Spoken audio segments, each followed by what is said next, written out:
Hi, I'm Deb Cook, And I'm Elaine Hatch. and we're here to talk about the Livestrong program and the why and how that supported us. Um, I'll start. Sure. Okay. Uh, I actually was a teacher in the school district and thinking of retiring, but really not ready for it yet. And thanks to my college friends who wanted to celebrate our 60th birthdays together and take a vacation, a girls' vacation, they told me about it. They planned it for September, which as a teacher, I could not do.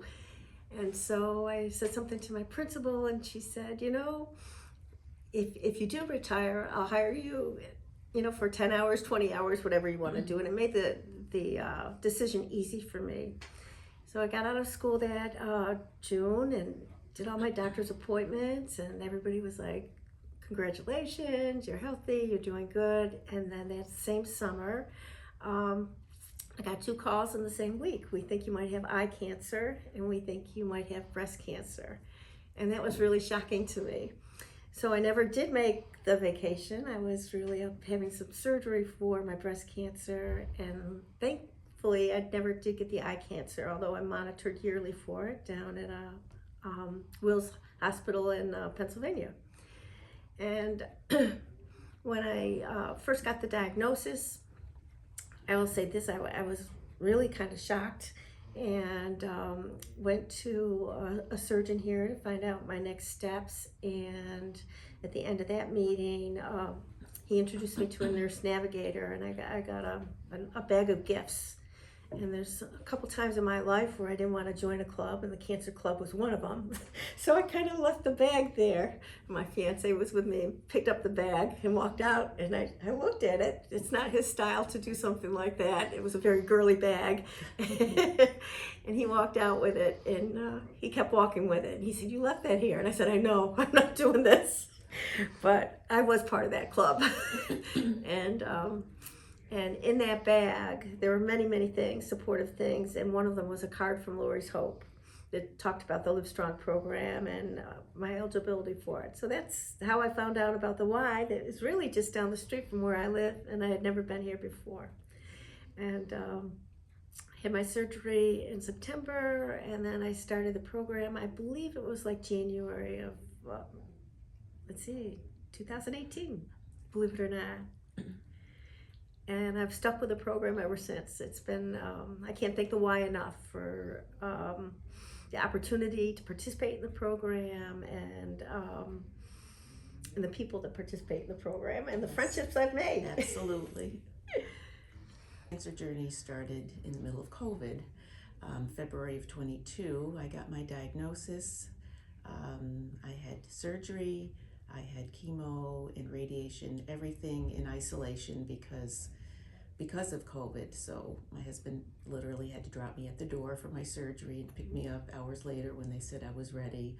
All my chemo treatments were in isolation alone, and that's several hours and very isolating. I think going through cancer is isolating enough. The treatments, you've got all these thoughts in your head, and with the best family and friend support, which I felt I had, and what a lot of people do, it still isn't quite everything, and you don't really know that right off the bat. And me, I was like total positive attitude. I'm going to get through. I counted down every chemo treatment I had, every radiation treatment. One less to do. And I thought, okay, I've got this. And I had a good prognosis, so I wasn't too worried about the outcome. I was pretty much assured that things were going to be great, and they have been. Everything's really good now. But at the end, after all the treatments, the exhaustion, the weight loss, the weakness, couldn't walk to the mailbox basically, I knew I needed help with that. And when I'm trying to remember if it was my oncology office or my breast surgeon's office, they gave me a pamphlet about the Livestrong program. And I said, "Oh, this sounds really good," because I was always interested in fitness and going to the gym, although I hadn't been coming to the Y. And I thought, this is great because it'll help me get strong again, get my muscles back, and on my way. So I thought, I'm doing it. So I did join the program, and we had a wonderful trainer and learned all the correct ways to slowly build the body back up. But what I wasn't prepared for was the interacting with a group of people who are going through the same thing as me, and the support, the camaraderie.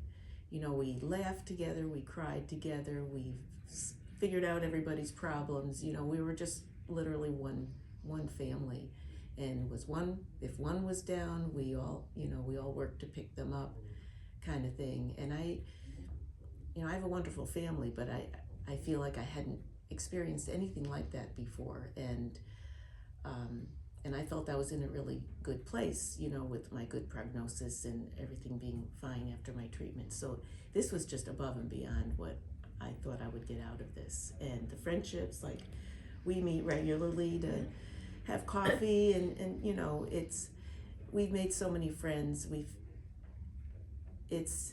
You just don't know, what it can do for you, and it has forever changed me. I feel like I'm a better person. I'm more caring. I look out for others maybe more than I did before.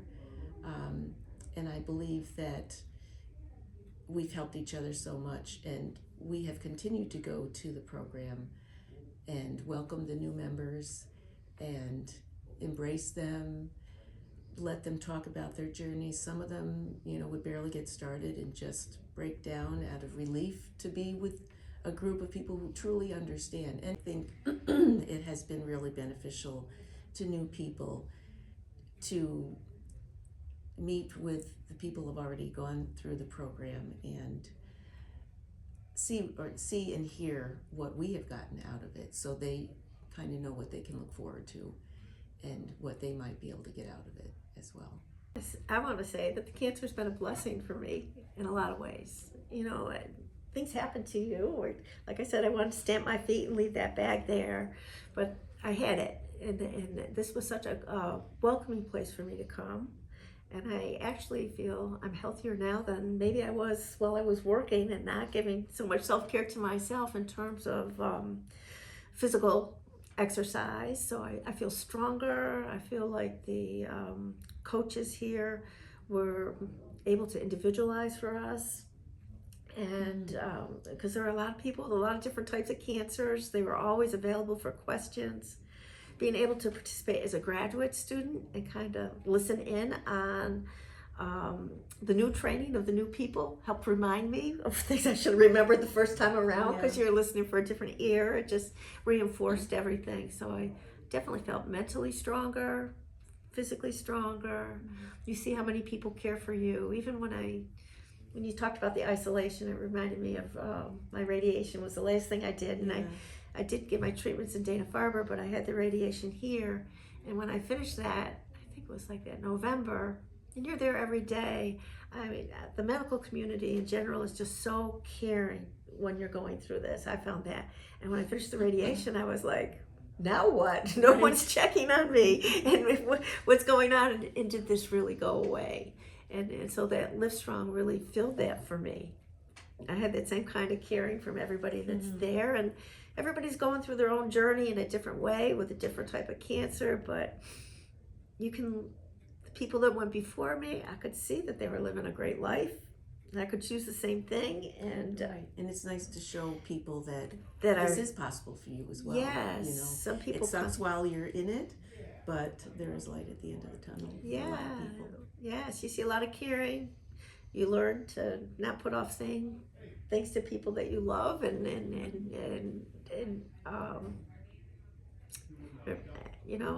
I feel like a lot. I'm in the last quarter, and it just made me much more conscious of how I want to spend it with the people I do love. The diagnosis and hearing that I might have cancer, that really hit me, and I had remembered that another friend, she had a diagnosis like that a few years earlier, and she really was kind of nonplussed about it. It just was like, I went to the doctors and found this out, and they suggested this, so I'm gonna do ABC. And I remember saying to myself after that coffee, well, if that ever happens to me, I want to kind of treat it like a business. I'm going to just make the best decisions I could with my fiance, try to get the best treatments I could, make a decision, and just move forward. Just not dwell too much, and just live a good life. So that helped me. Just like little things, you know, have helped me that the people in the class have said. Like sometimes instead of like looking forward, how many more treatments do you have to do? It's like how many I already did that are behind me, and kind of being proud of that. Right. Just those little nuggets. So that was something that impacted me a lot. Really impactful to me was actually our coach, Jack. Yeah. He had a sense of humor that really, it wasn't, it was unique, and he made us laugh, and yet at the same time, he had, he wanted us to do the things that he set out for us, in terms of the exercises and, the reasons why you do things a certain way, but yet he also understood us and realized that sometimes we just needed to chat a little bit. So he'd kind of let us start chatting, and then after a while, more of us would start chatting, and then he'd remind us that our jaws had enough exercise. Your jaw's done now. Let's get back to the other stuff, and we'd all laugh. He'd keep you on track. Yeah, he'd keep us on track in a gentle way, but he knew when to let us talk, and support each other and all that, and that meant a lot to me, and it just realized how sensitive he was to what everyone needed, and he just did it so gently and so wonderfully.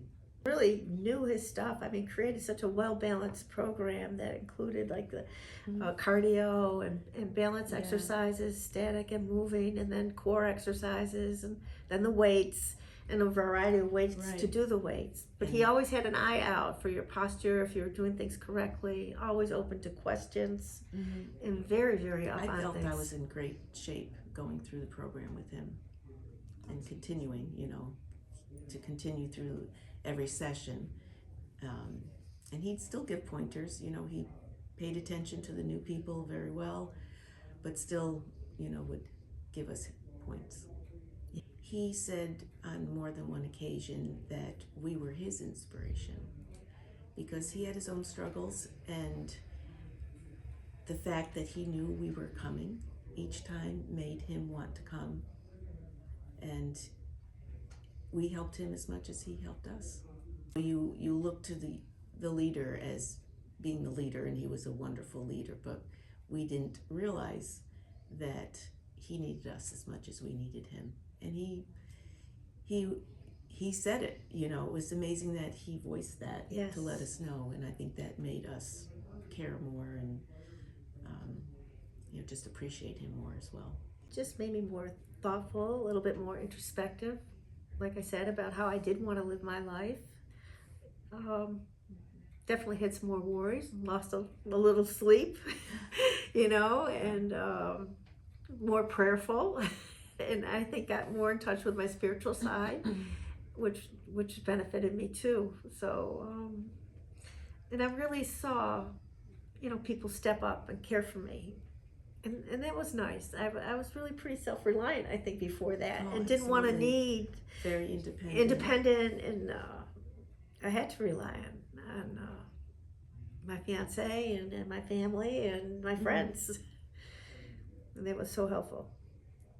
Yeah, I mean, for me, going through the chemo treatments, I had my infusions every week.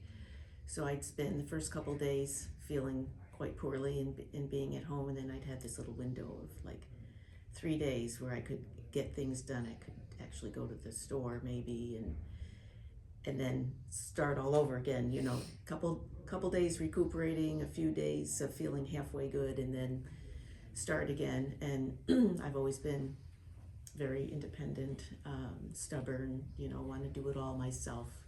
And you realize you can't do it all yourself, so you do have to rely, on your support. So it makes you appreciate everybody. And it also gives you a lot of time for thinking. Yes. You know, a lot of Nighttime. being in your head time, which is not necessarily the greatest thing, but and it'll always be there. You know, there's always going to be those worries. It It's lurks. normal. It's normal. You know,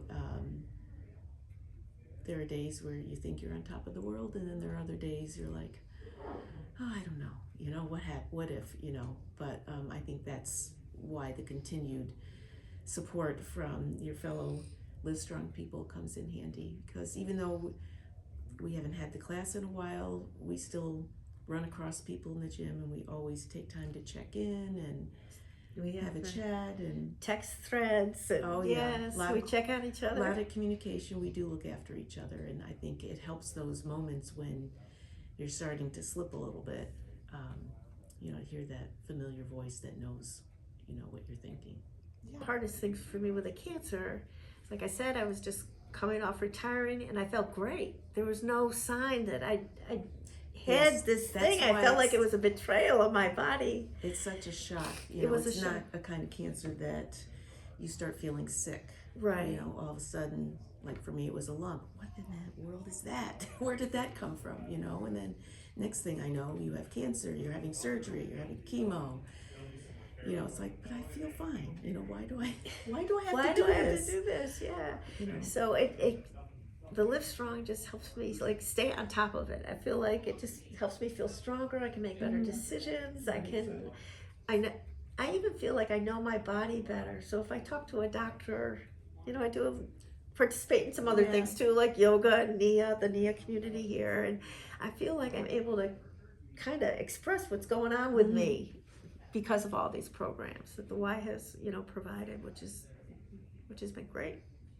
yeah, because you get so tuned into your body. I think you know it a lot better afterwards, because everything is on the table. You know, going for my chemo treatments, you know, they'd ask about everything. You know, how are you feeling mentally, physically, things you don't want to talk about. They ask those questions too. You know, there's nothing you don't talk about in that respect. So I think it really lets you hone in on how you're feeling and how your body's working. So it does help, I think, Yeah. afterwards And to you know when something's not right, if that's the case. And you don't forget about it because you still, I mean, you start. It was a big marker to start seeing the doctors like every 3 months, then every 6 months, Right. then every year. But it's still every year. So, you know, it's every year in Boston, every year in Philly, and it's always phew. Right. Because, That- even that's though I feel another one. great. Yes. When I first started with Live Strong, it was kind of about me. I wanted the exercise. I wasn't looking for support.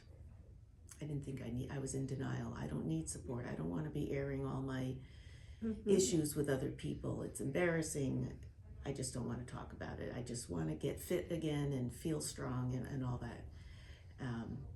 And of course, you know, I did get that and then some. But you know, I started to make friends within the group, but I think the real turning point was after we finished the session that I had signed up for, and then we came back to the next session as an alum, so to speak. It was seeing how the new people who were just starting the program, I could see that they felt the way that I did when I started. They were kind of to themselves. I remember one woman just breaking down and sobbing. Like the first day, I think for her it was a feeling of relief to be in a group of people who understood what she was going through. She was frightened, and that turning point was to be able to sit down with her, you know, pat her on the shoulder and say, it's okay, you know, talk to me. And just being able to help somebody else, and that really solidified it for me. You know, I got all the physical stuff I needed from the program, but I didn't realize how much the social therapy, what was going on, you know. I feel like it's therapy. It definitely is, but it's also a place where you don't have to talk. No one really, you know, and you have days even if you are talking. It's so nice because it's not a forced thing at all. It just kind of evolves. But being able there's to as bring much other people. in. Yes, you Yeah. want to like do for them what other people did for you. Right, right. It is reciprocal, like you said with Jack, kind of between us too. Like you Right. do for them and they do for you, and Exactly. it's a lot of camaraderie. Yeah. Now, even with me, they go, "Why are you still going there? Like you're cancer free. Why would you want to hang out with people who have cancer?" And I'm like, "You don't get it," because I love this group. I really love this group, and it's done so much for me. And you want to give back too. You want to Exactly. see it thrive. You want to see it thrive. I feel like I'm thriving. It's more than just surviving. And I didn't have the worst type of cancer. I was blessed; they got it early, you know. So like I said, I didn't worry so much about the prognosis and that. But it's been so helpful. I think it's still impacting me because I continue to come and see the people. I would love to interact with the new people who are starting the program, and the next group after that, and the next group after that. You know, just to have the opportunity to give them hope, and not just to see who I am now. Right. You know, not everyone has a happy ending to their story, Right. but Right. just to know that there's people there that can listen and do everything alongside them if that's what they need. You know, just to show them that we are a group, a welcoming group, and we're there if they need them, and if they'd rather not, that's good too. You know, everyone has different needs. I can be a little bit of a slider. So the program usually runs 12 weeks, and then there'd be that 4-week break. And then I know how to do everything, like the balance exercises and the core exercises, but they're so easy for me to give up when I'm not there, those in between times. So it's really good for that too. It keeps me in check. You know, it helps me to be in a more social place doing those things and doing them on my own upstairs. Yeah. In fact, I can't tell you the number of people that I do see. Like when I first get up there, upstairs where we were, I kind of search for members, and I make my rounds and say hello, and we do, and almost everybody says it's just not the same when we don't have it, when we're not together. It just isn't the same, you know. And I think I don't know exactly when it started, but when I started in the program, and I made some very close friends, and and as the different sessions continued and other people joined, that there are people that go through the program and leave, and you don't see them again. But those of us who have continued, we've become a very close-knit group. And as each group has gone on, we kind of get another one or two, and we've become a good sized group, and we're, like I said, we're very close, and we may not see each other a lot. Some of us don't come that often, but we're keeping tabs, as we've said. But I think this is maybe unusual, or I don't know. You went to the group a few years before me. It wasn't really like that necessarily, that close. So I think we have a lot to offer, our group of people, and I don't think that would have happened otherwise. Give it a try. I mean, it might not be for you. You might think it might not be for you, but at least let yourself try it. And like I said, you might not think it's for you, or you might say, well, this looks really interesting. You just don't know until you give it a try. You can feel reluctant, but I think you just kind of have to jump in and just know that everyone's there to help you. If you kind of want to be let alone a little bit, there are some people who made it clear that, they just kind of want to come in, do their thing and whatnot, didn't seem to want the social part of it, and that's fine too. You get what you get what you need out of it, and if it blossoms into what we've gotten out of it, that's great. And if not, you go through the program, you're better off for it, physically wise and whatnot, and then you move on. I think you just have to try, because you just don't know. Yeah. And you could be surprised, happily surprised. I think we were talking a little bit before we came in the room, and I think some member, I think I know who, but I'm not sure, said, if you try it once, you're going to want to come back. And I'm a big proponent of this program, and I could be an ambassador of Live Strong. I love it that much, and I I have no hesitation recommending it for people to try. Or if they've had cancer in the past, I mean, you don't have to be going through it right now. And I also think that it's so appropriate. And if you've never been to a gym before, if you've never done weights before, you can slide right in. If you have, you still have things to learn. It's been wonderful, and I don't think that anything should get in your way of giving it that one-time try. You'll come back. Yeah, for sure. I just want to thank Jack and Alex and Right. everybody that came before them. Definitely Jack McLaughlin, and I worked with Ellen. She's now in Florida. She was my first coach. Deb from, I think, the North Side, she was a coach. Dan, everybody has been really, really terrific in giving us the space to develop this kind of community. Right. And I couldn't be more grateful. I agree with Deb 100%. I think it's necessary for people to know that this is available. We know it helps people. I just feel it really needs to keep going. It really needs to hold its place, because there are many more people who need it and maybe haven't had access to it. I mean, traditionally the program has been during the weekday, in the morning. The new session looks like will be in the afternoon. I hope that it can be expanded so that it can accommodate maybe younger people who are still trying to work. Maybe, They used to have later. an evening session, I think, yeah. It's not just older people who get cancer. There are young people too, and they need to know there's a place for them and that it will accommodate their needs as well.